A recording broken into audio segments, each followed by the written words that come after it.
হবে। ফিরাউন বললেন কিভাবে সম্ভব? এই ফিরাউন বললেন এত মিশরের স্কুল কলেজ ইউনিভার্সিটি আমি কিভাবে বন্ধ করব? বললেন শিক্ষা ব্যবস্থাকে যদি আপনি ধ্বংস না করতে পারেন তাহলে জাতি জ্ঞান ছড়াবে, আলো শিখবে, আলো তারা গ্রহণ করবে, কারণ তারা আপনাকে খোদা মানবে না, আপনাকে মানবে না। ফিরাউন বললেন তাহলে কি করা যায়? বললেন শিক্ষা ব্যবস্থা ধ্বংস করে দেন। ফিরাউন বললেন 2 নম্বর পয়েন্ট।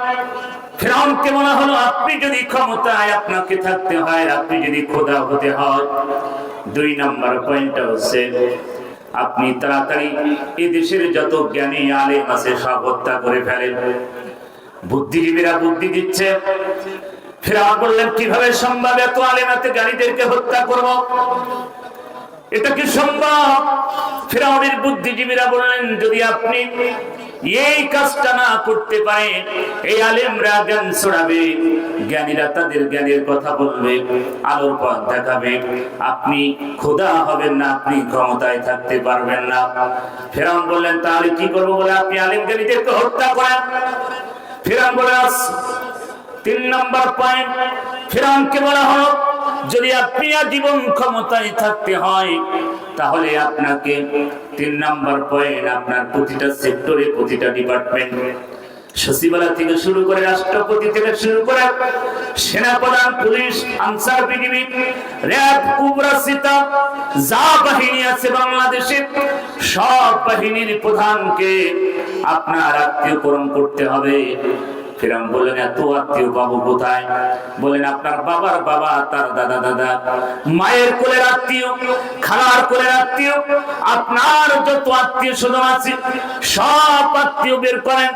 প্রতিটা ডিপার্টমেন্টে, প্রাইমারি হেডমাস্টার থেকে শুরু করে হাই স্কুল কলেজ ইউনিভার্সিটি থেকে শুরু করে প্রতিটা মন্ত্রণালয় থেকে শুরু করে সব জায়গায় আপনার আত্মীয় করে দিন, তাহলে এরা আপনাকে গোলামি মানবে, আপনার কেউ ক্ষমতা থেকে নামাতে পারবে না, আপনি খোদা হয়ে যাবেন। ফিরাউন বললেন চমৎকার বুদ্ধি।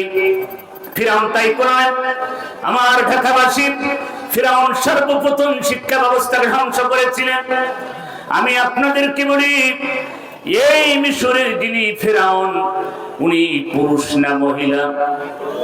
জোরে বলেন পুরুষ না মহিলা?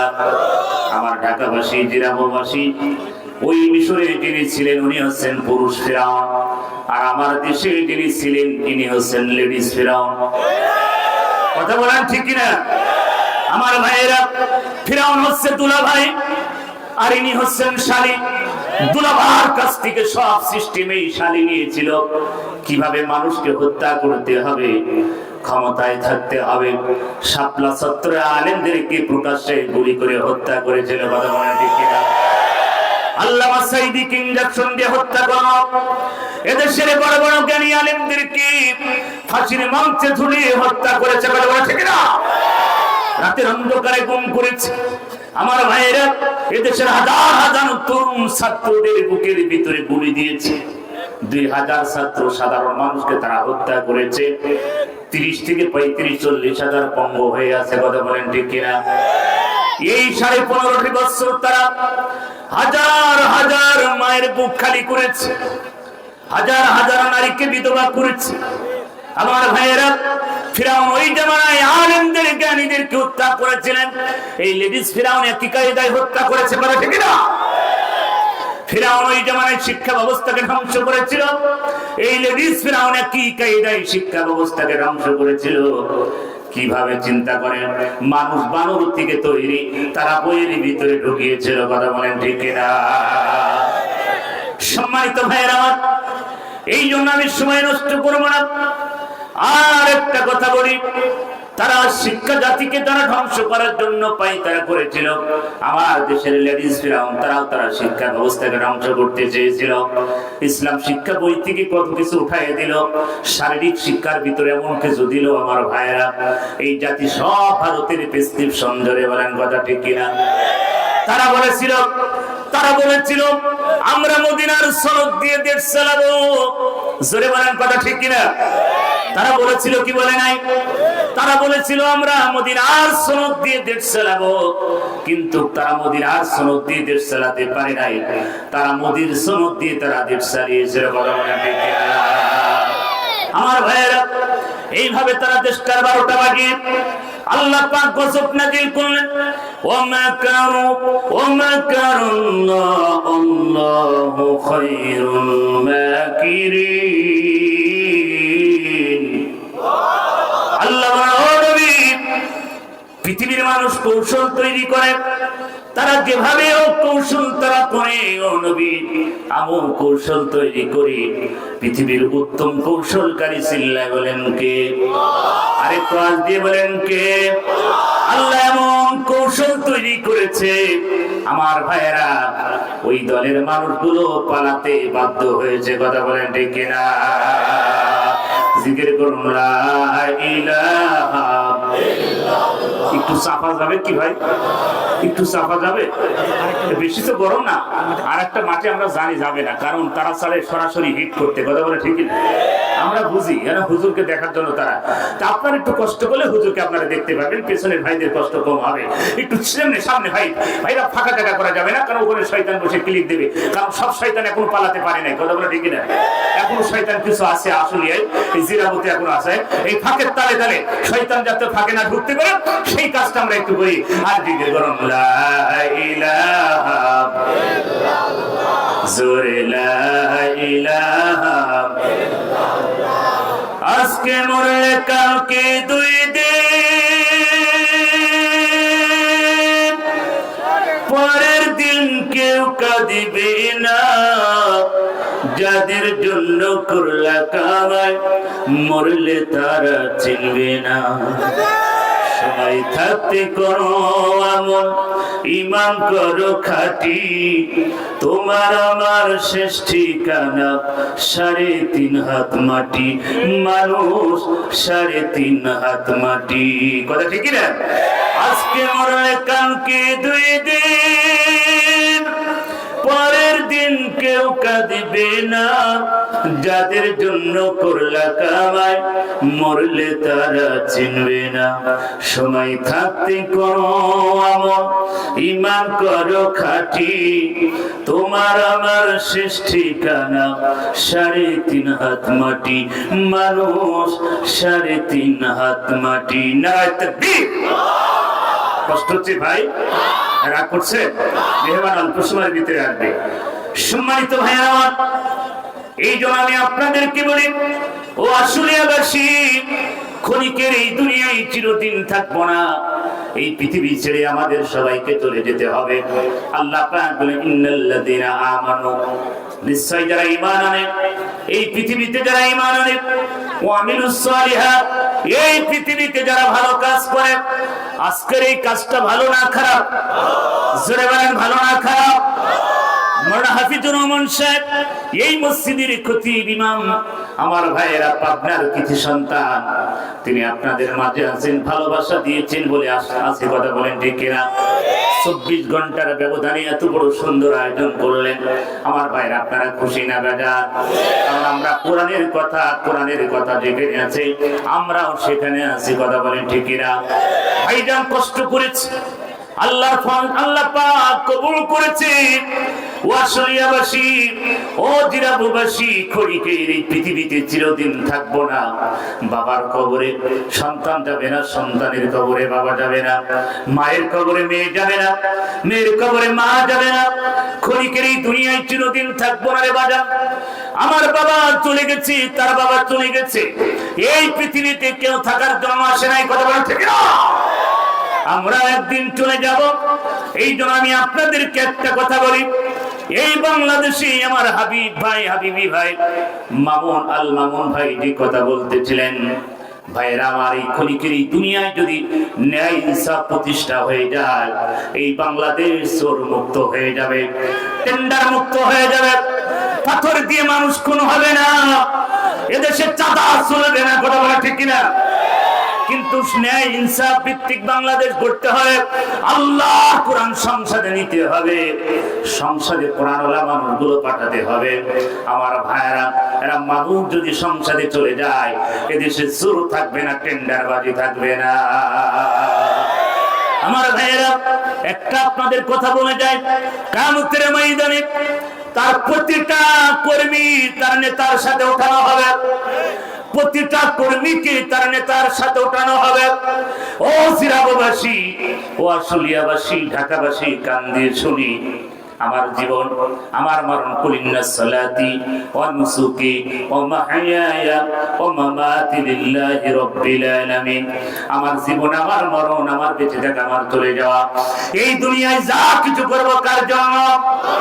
চুরি করব কার জন্য? আল্লাহর জন্য। এই জন্য তো দেশে চোর মুক্ত হয় না, টেন্ডার মুক্ত হয় না।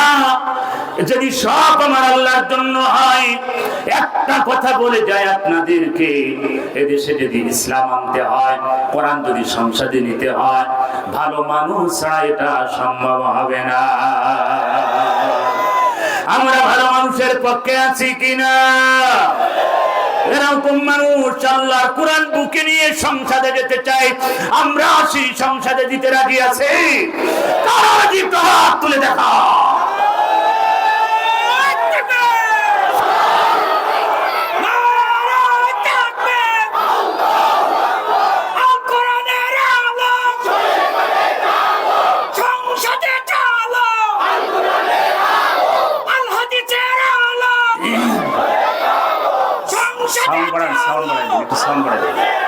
আলহামদুলিল্লাহ। সম্মানিত ভাই আমার, আশুলিয়াবাসী, ঢাকাবাসী, এই জন্য আমি আপনাদেরকে প্রথমে বলেছি, কিয়ামতের ময়দানে তার প্রতিটা নেতা সাথে কর্মীরা উঠবে। রাসূল বলেছেন, আল মারউ মা মান আহাব্বাহু মুতাফাক্কুন আলাইহি। এই পৃথিবীতে যার সাথে যার সম্পর্ক হবে, তার সাথে তারা হাসর হবে। আপনার নেতা যদি নারীখোর হয়, আপনার নেতা যদি টেন্ডারবাজিখোর হয়, আপনার নেতা যদি রাস্তা খোয়াখালি হয়, আপনার নেতা যদি মদখোর হয়, আপনার নেতা যদি পরিমণিখোর হয়, আপনার নেতা যদি ক্যাসিনোখোর হয়, ওই নেতার সাথে কিয়ামতের ময়দানে আপনাকেও জাহান্নামে যাওয়া লাগবে। কথা বলে ঠিক না? তাহলে আমরা কি ওরকম নেতার পেছনে যাব? আমার ভাইয়েরা, এমন নেতা মদ আর নারী ছাড়া ঘুম হয় না, এমন নেতার আদর্শ গ্রহণ করব না আমরা। যেই নেতার ভিতরে কোরআন আছে, যেই নেতার দিকে তাকালে রাসূলের কথা মনে পড়ে যায়। ইন্নামাল উলামা ওয়ারাসাতুল আম্বিয়া। রাসূল বলেন, নবীগণের ওয়ারিস এই পৃথিবীর আলেমরা। জোরে বলেন আল্লাহু আকবার। এদেশের শ্রেষ্ঠ সন্তান আলেমরা, যে আলেমরা মদ খায় না, ডাকাতি করে না, টেন্ডারবাজি করে না। কথা বলা ঠিক না? বাংলাদেশের কোন আলেম মসজিদের খতিব ইমাম সাহেবের বাড়ি কানাডায় আছে, আমেরিকায় আছে, এদেশের কোন আলেম টাকা বিদেশে পাচার করেছে, তাহলে সেই আলেমরা হয়ে যায় জঙ্গি, সেই আলেমরা হয় খারাপ, সেই আলেমরা হয় এদেশের শত্রু। আর যারা দেশের টাকা কোটি কোটি কোটি হাজার হাজার কোটি টাকা নিয়ে বিদেশ চলে গেল, তারা হয় সোনার ছেলে। কথা বলেন ঠিক কিনা? আমার ভাইয়েরা, এই যে আপনাদের পাশে জাহাঙ্গীরনগর বিশ্ববিদ্যালয়, যে বিশ্ববিদ্যালয় ধর্ষণ করেছিল 100-এর বেশি। কথা বলেন ঠিক কিনা? সেঞ্চুরি করেছিল কোন দলের লোক, কোন দলের কোন ছাত্র, সবাই জানি। সেই কথা আমার ভাই মুফতি আমির হামজা একটু তুলে ধরেছিল, তাই জ্বালা পোড়া শুরু হয়েছে। হক কথা বলতেই হবে, যদি জীবন চলে যায়। কথা বলেন ঠিক কিনা? আবু সাঈদরা বুক পেতে দিল। আবু সাঈদ যদি 16 তারিখে বুক না পেতে দিত, এই শৈরা শাসক লেডিস ফিরাউনের কাছ থেকে দেশ নিয়ে ক্ষমতা ছিল না। কথা ঠিক না? আবু সাঈদের রক্ত অগ্নি শিখা হয়ে জাহান্নামী মানুষদেরকে পুড়াইয়া দিল্লির মানুষ দিল্লি পাঠিয়েছে। কথা ঠিক না?